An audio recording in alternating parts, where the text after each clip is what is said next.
Time to catch up with UTRGV Baseball. My name's Jonah Goldberg, and this is the one and only head coach of the UTRGV Baseball team, Mr. Manny Mantrana. Hello, Jonah. Good to be here.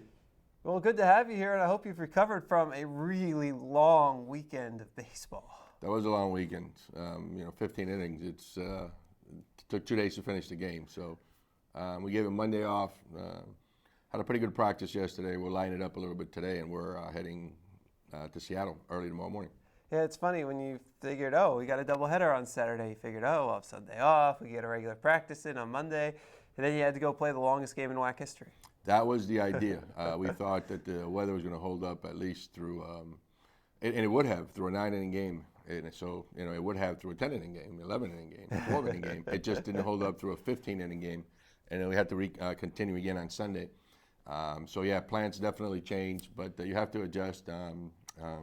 And it's just the way that baseball and life is. I know Sacramento State takes 2 out of 3 on the weekend. They're one of the top teams in the WAC. But, when you play a 15-inning game, to me that's almost like a draw. I know it doesn't show that way in the standings, but you play toe-to-toe with them, so it's almost like you split a 3-game series. Yeah, there's no doubt. I mean, obviously, Friday night we won. They won the first game on Saturday. And then the decisive game, the 15-inning game, it took 15 innings to decide. Along the way, we had some chances. We didn't capitalize. They had some chances. They didn't capitalize, and they finally capitalized on a mistake, on a defensive mistake that we made in the 15th inning. But overall, there's no doubt that we can play with them. Well, it started off with Johnny Gonzalez doing what it is Johnny Gonzalez does. He struck out 11 in a complete game victory.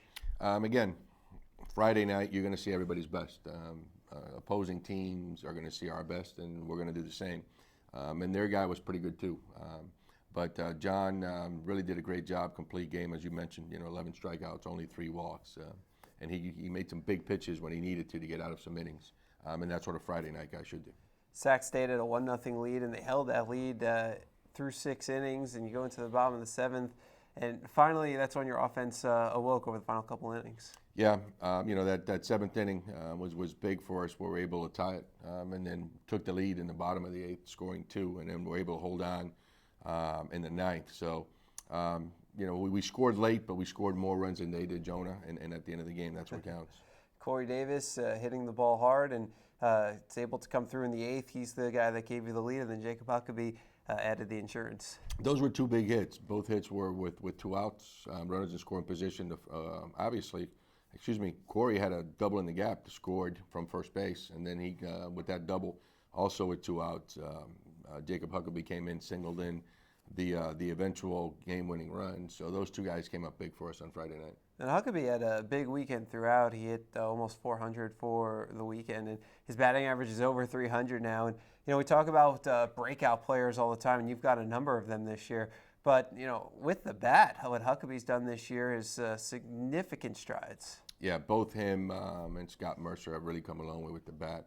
And this was probably Huck's best weekend all year.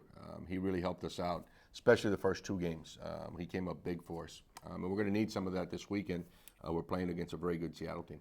You think with a guy like Huck, it's getting at bats after he had the long layoff with the injury and then was still on the recovery path last year? Do you think it's maybe not catching anymore that allows him to focus on his hitting more? What do you think it is? I think the biggest part this year with Huck, Jonah, has been that he's actually enjoying the game. He's one of those guys that really works extremely hard, wants to become the best player he can be, and that's an everyday thing. I think the first few years here, he was just trying to do so much every game to help us win that he forgot that it was a game, and he needs to have fun. And the biggest difference I see with him this year is that he's actually enjoying the game. And as we talked to him before, Huck, you're one of those guys that works hard every day. Whatever the results may be that day, whether 4 for 4 or 0 for 4, you should be proud of yourself because you are working to become the best player you can be. And he does that on an everyday basis. So I think his thing is just he's enjoying the game, realizing that, hey, you know what, I work hard, all we can control is the process. The outcome I can't control, but he's doing a much better job of having fun. Saturday, you played 2 in the first game. We finally get a Parker Gallego sighting. I feel like he's been up every game in the bullpen, and then something would happen where, for whatever reason, he wouldn't end up coming into the game. And finally we get to see him again, and he does what it's almost as if he never missed any time.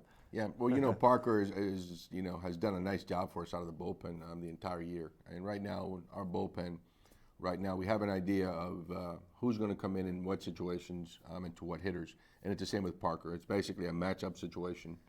Whenever we need him, if he's the right guy out of the bullpen, he'll come in and you know what you're going to get. He's going to pound the zone with strikes. He's a good athlete. He fields his position, holds the running game. So he's been a big plus for us out of the bullpen. Andrew Padron pitched a couple of outs, got a scoreless outing in. That's back-to-back scoreless outings for him. I know he's a guy that Coach Nelson's taken on the side and he's been working with, and after he had a couple of rough outings earlier this year, do you think that this is the start of the path to becoming the pitcher we know he can be? You know what, Andrew has really pitched in big games for us in the past. And like hitters, pitchers sometimes go into a slump. Yeah. And it was nice to see him come in and do a nice job. Because obviously when he kind of gets himself back to what he was and what he can be again, obviously, that's going to be another arm force out of the bullpen. So it was nice to see Andrew come in and get the job done. Well, game 2, I don't know if you knew how long the game was going to go beforehand, but you got pretty lucky, or maybe luck's not the right word, but your starting pitcher goes 10 innings to start off a 15-inning game. That puts you in pretty good shape. Yeah, Justin was outstanding. Again, made big pitches when he needed to. He struck out, 10, 11 guys, only walked a couple. So he did a really, really good job for us. Unfortunately, we couldn't get him any runs. We ended up tied 3-3, and that stayed true for, 15 innings. So if we would have given him a little bit more offensive support, we were able to win. But it was a great performance by Justin Quinones. And he was economic with his pitches, 13, 14 pitches an inning, which allows him to be able to go that deep. And that's what you want. You want to have quick innings for a lot of reasons. Obviously, the pitch count. Another reason, you don't let the other team gather as much information from you if you have quick innings, if you're efficient. So a lot of reasons for that. But you're right. He was efficient. He went 10, got out of there with a tie game. And, bullpen did an okay job. Defense has to come through. We got to make some plays for him, and we just did not do it that 15th inning. When you've played 15 innings, is fatigue a factor, or is it the fact that those 2 days, does that matter less then? Well, there's no doubt that, mentally, 15 innings, it's a struggle for all the players. But like we told them, you know what, the game in reality, Jonah, wasn't lost in the 15th inning. We had opportunities and chances way before that so that we wouldn't get into that situation. But unfortunately, we didn't do what we needed to do offensively and defensively prior to that to get us to that situation.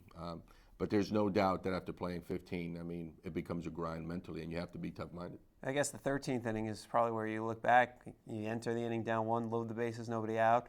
Get the single up the middle, it scores 1 run, but that's all you're able to get across. Exactly. And then, even before that, during the game, the actual 9 innings, we had some opportunities. We left 15 guys on base, and, you can't do that. You have to, if we would just get one of those guys in out of the 15, we would have won the game. So it's the little things, what happens throughout the game, that you have to keep in mind, because everybody looks at that 15th inning. Okay, we made an error, yes. But there was a lot of other things that could have happened differently to avoid us getting into the 15th and making that error. What's the feeling like in the 13th on Saturday night when you have the bases loaded, nobody out?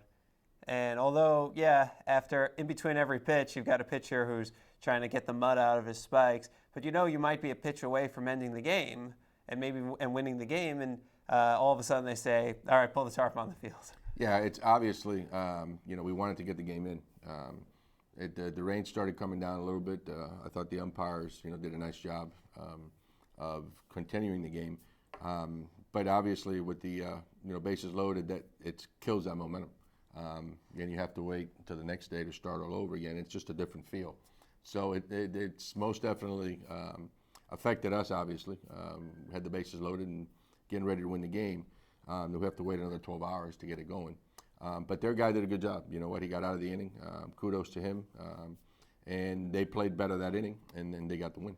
Are you able to sleep at all when you have a suspended game like that and you have such a specific situation in front of you and you can just think about it all night? Well, we had all the options covered. whether, win, tie, or lose. There was a possibility we wouldn't score any runs. It's baseball, a lot can happen. So we had all the options basically covered. But then again, once that next day comes and that, the options are there, we have to execute. All we needed was, a fly ball to the outfield, base hit, anything, and we couldn't get it done. So we grounded out, we popped up, and then, with 2 outs, we flied out to right field and only scored a run. But, it gives you an idea, and you have a lot of time to, okay, if this is a situation, if this happens, we can do this, if this happens. So it gives you extra time. Obviously, in a game, you don't have all that time. You have to make a split decision within a matter of, seconds. But having all that time helps you, kind of lay out the possibilities. And again, credit to their pitcher for coming in and really, really doing a good job.